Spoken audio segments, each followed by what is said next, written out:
Welcome to HSBC Global Viewpoint, the podcast series that brings together business leaders and industry experts to explore the latest global insights, trends, and opportunities. Make sure you're subscribed to stay up to date with new episodes. Thanks for listening, and now on to today's show.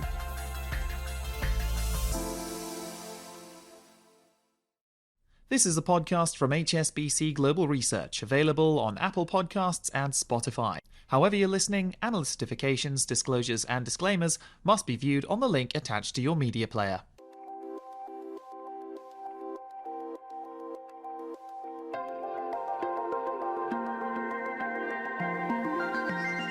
Hello from Hong Kong and welcome to Under the Banyan Tree, where we put Asian markets and economics in context. I'm Fred Newman, Chief Asia Economist, and I'll be flying solo today as my co-host Harold van der Linde, also known as the Flying Dutchman, is away on business.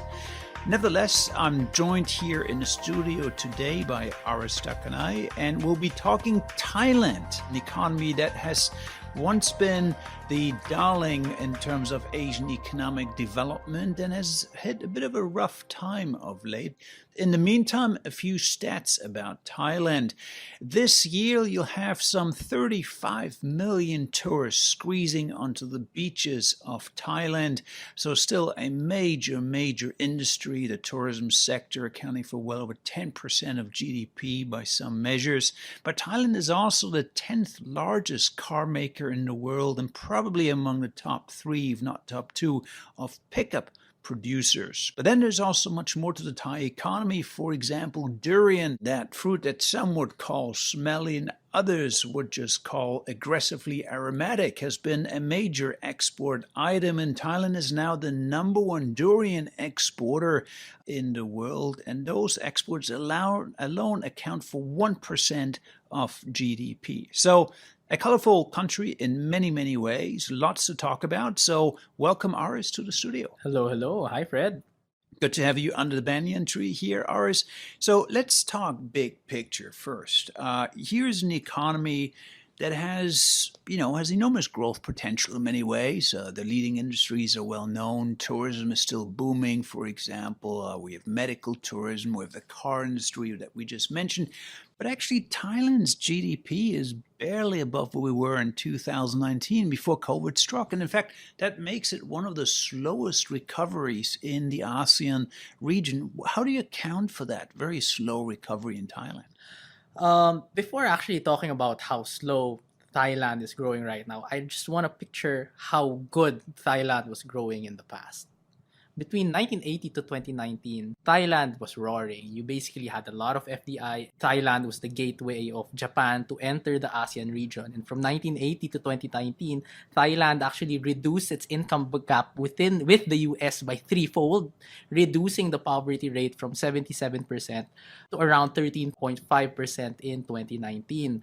So it did have a really good run. And the numbers that we're seeing today is far from comparable to what we saw over the 40-year time period. So what is Thailand facing today? Well, one, you have an aging population. By 2030. It will be what you call a super age society, which around 20% of the population will actually be age 65 and above. And that is different from some of the neighboring ASEAN economies, right? The Philippines, for example, a very young population. So Thailand is more the aging structure within Southeast Asia. Yeah, so for the Philippines, in comparison, your median age is 25 years old. In Thailand, it's 40.1. Now, of course, the more you age, the less that you earn. The more people that you retire, the more that you consume, the less that you save. And with the less that you save, the less you invest.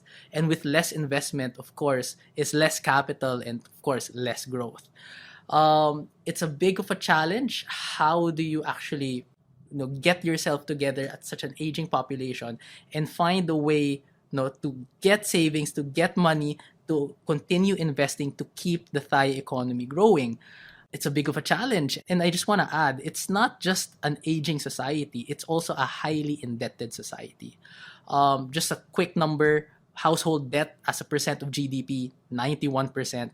How huge is that? It's actually not just the largest in ASEAN, but it is also the largest amongst all the upper middle income economies. So it's a big of a challenge because you need to save a lot of the income that you earn on a daily basis to service the debt that you currently have. Okay, there's a lot there. Let's unpack that a little bit. And before we delve into some of the domestic issues that you mentioned, high indebtedness, for example, let's just put a regional perspective on it. Because Thailand, as you say, was the magnet of foreign investment in the past, a gateway for Japanese manufacturers to enter the region, for example. Very dependent on Japanese FDI, foreign direct investment for many years. Now, what you have in ASEAN at the moment in Southeast Asia is actually a bit of a revival of foreign investment. So there is supply chain diversification coming out of China into Southeast Asia, particularly Vietnam, Malaysia benefiting from that. Thailand seems to be missing out a little bit. Is that the right impression here in terms of it's not joining in the Vietnam and Malaysia in terms of being able to attract foreign direct investment to the same extent? It's actually a very mixed bag because if you look at FDI commitments, FDI approvals, it's actually one of the highest in history for Thailand at around 4% of GDP. And yet the FDI inflows coming in is just 0.4%. So what explains this massive gap?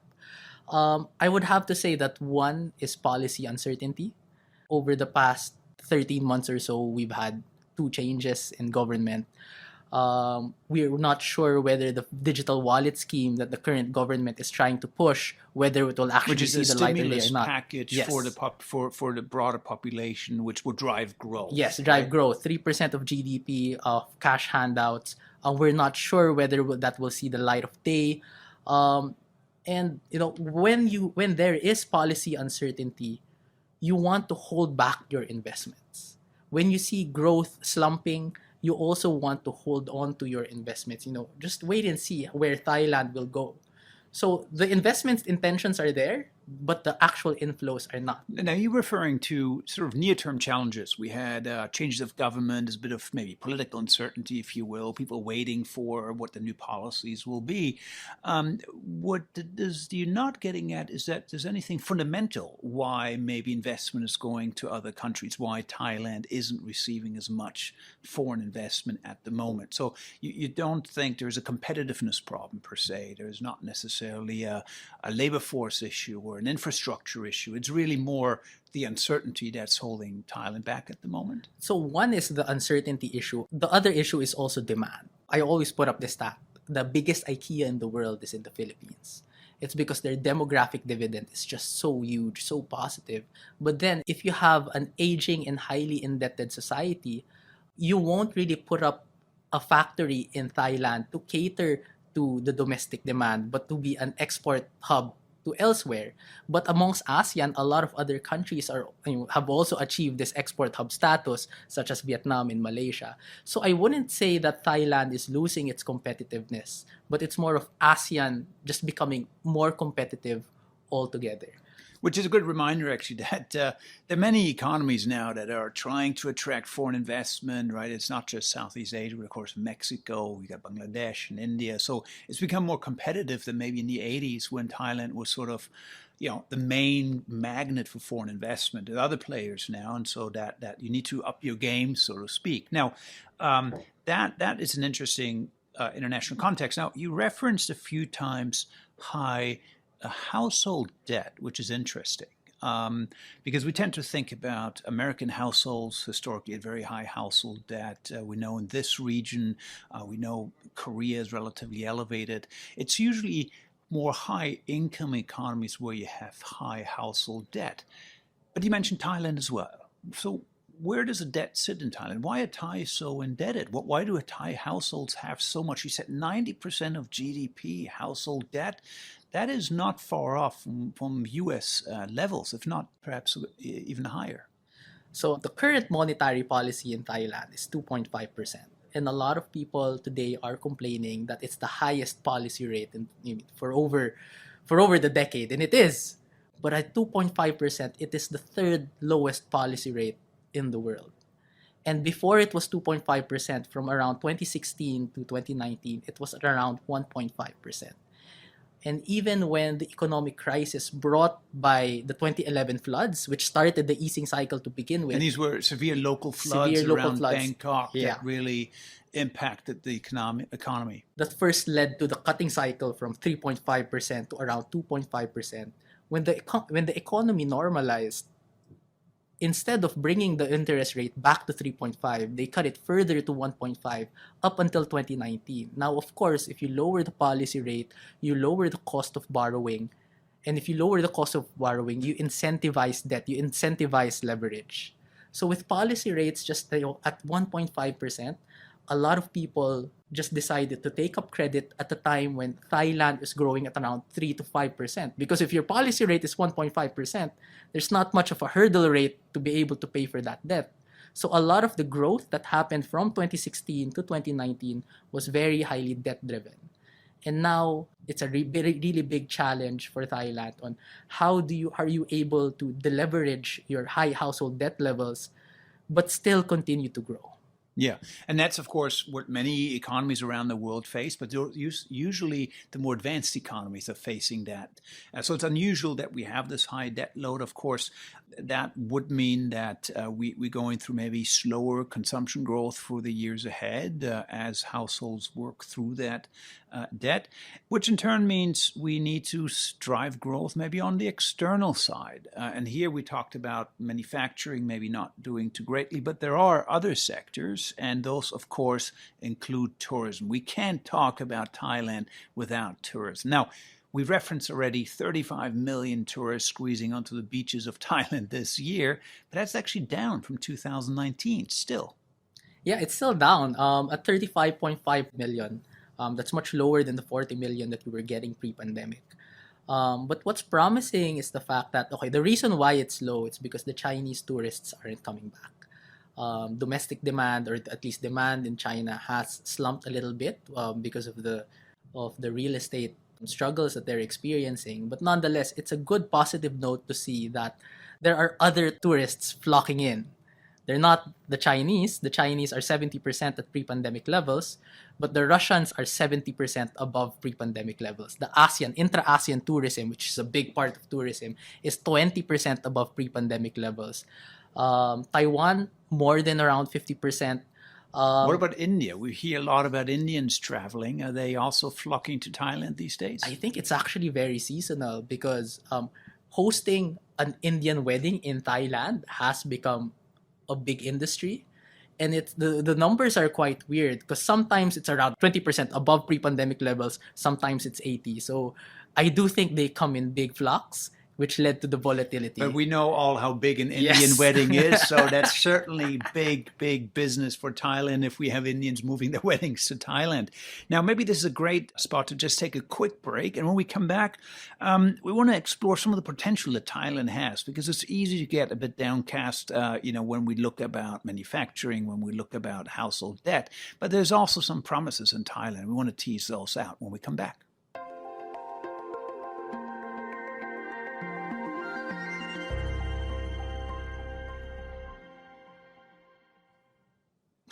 Well, welcome back, everybody. Well, we did talk about Thailand's economic challenges, but I want to put to Aris this question about, it is still a very creative society. What are some of the overlooked strengths? So if you think about exports, for example, we have tourism is big. We referenced durian, that fruit that they're exporting, 1% of GDP. They're still a big car exporter, still export electronics. We know growth must come from the external side because domestic demand is a bit constrained at the moment. What are some of the other industries you're looking at? So it's actually something that the current government coined as what you call soft power. Soft power? Yeah, soft power is basically selling stuff based on entertainment and not so much coercion. Now, again, that's just what the definition that you search in Google. But it's the term that they use for Thailand's creative industry. So we think here about the Korean wave, music, film industry, cosmetics, soap operas. Yeah. Is that what we're talking about? Yes, exactly. And speaking of, I want to name Lalisa Manoba, who was part of Blackpink, one of the biggest K-pop groups out there. One of the members is Thai. And this person is not afraid to she grew up Thai. She trained in Korea, and she joined the K-pop group. But every time she performs a single album or a single song, she would always shoot it in Thailand. She actually shot her latest music video in the Chinatown of Thailand. And you have talents such as Lalisa, such as the Thailand's movie industry. I just want to name this movie called How to Make Millions Before Grandma Dies. How to Make Millions Yes. Before Grandma Dies. Yes. That's quite a long movie title, but And it sounds morbid, but it's really not. It's Right. very touching. Just to put some context, I went to Shenzhen 2 weeks ago. This movie came out in April, and the friend of mine who's supposed to pick me up was late because he got caught up watching this movie, which is still showing in the cinemas in Shenzhen in August, even though it was there. I mean, the movie was already out since April, so it's a big successful movie. It's the same, yeah. in China. So we have a Thai. So, Yes. That was how to make How to Make Millions Before Grandma How to Dies. Make Millions Before Grandma Dies. That is a big movie in China. So it's in Thai, but it's playing in Chinese cinemas, dubbed or with subtitles. Subtitles. With subtitles, and yet it's very, very successful. It's very, very successful. Even here in Hong Kong, it's still showing in one of the more niche cinema houses right there. It won an award in New York. In other words, it's a great movie. And it's a reminder, I think, that when we think about development in Asia, we think about semiconductor industry, we think about the hard metal of investment and infrastructure and so forth. But actually, these are big industries, they're a creative industry. And probably there's also a mutual reinforcement with the tourism industry. Yeah. Because as much, if you have Thai movies in Chinese theaters, people in China will probably travel to Thailand, or more likely travel to Thailand to spend there, and so that has reinforcing mechanism. So I want to just to show, to pick up a stat. Across ASEAN, you have services exports. Of course, we know Thailand is number one because it's the premier tourism destination in the world. If you actually remove tourism in the equation, Thailand is number two. Philippines is number one because it's the global capital of BPOs. But then again, at number two is Thailand. And it's a country that English isn't the most spoken language. If you're going to put out a movie, if you're going to put out a song, you have to have the struggle of reading the subtitles and all. Even then, you still have Thailand at number two. It's a big industry. And just one more fact, they have 1.9 million influencers, paid influencers. That's the highest influencer per capita in ASEAN. Oh, okay. Yeah. That's a statistic I was not aware of. So Thailand has the highest per capita influencers in ASEAN, which I guess also speaks to this reservoir of creativity that exists in Thailand. And I think then points to maybe despite all these dark clouds that we discussed, actually there's still energy behind the economy, and there is things happening, and there is a path forward, but it might be more on the creative side, on the services side, and maybe that's Thailand's edge when it comes to the next several years. I would have to say maybe perhaps the dynamism has faded a little bit if you compare it from the booms of the 1980s up until the 2000s. But yes, I agree with you. The vitality is still there. The energy, the determination is still there. And that's why we keep calling it the land of the smiles. Well, thank you very much, Aris. This is wonderful. You know, the way you describe it, I feel like I should book my next holiday to Thailand and, see for myself the creative industry down there. Thank you very much for joining us. Thank you, Fred, for having us. And thank you very much, ladies and gentlemen, for joining us here under the Banyan Tree. We'll be back in the very near future again with another episode. In the meantime, please listen, like, and subscribe to Under the Banyan Tree wherever you get your podcast. Thank you very much.